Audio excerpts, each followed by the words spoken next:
Hello friends, today we study the enzyme.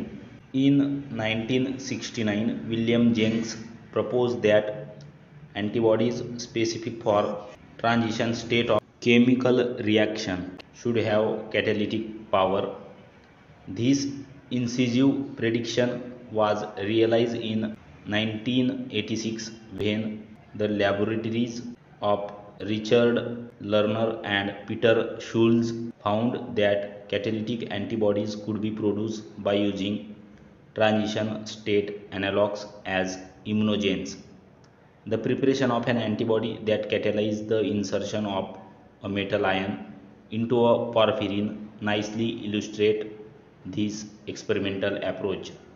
Ferrochelatase is the last enzyme of biosynthetic pathway for the production of heme, catalyze the insertion of Fe2 plus into porphyrin 9.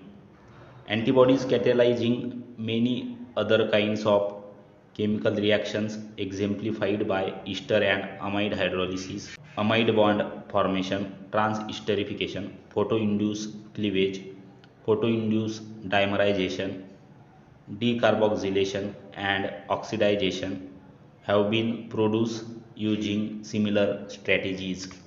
If you like the video, share with your friends and please do subscribe our YouTube channel. Hit the bell icon to get update of latest notification from our channel.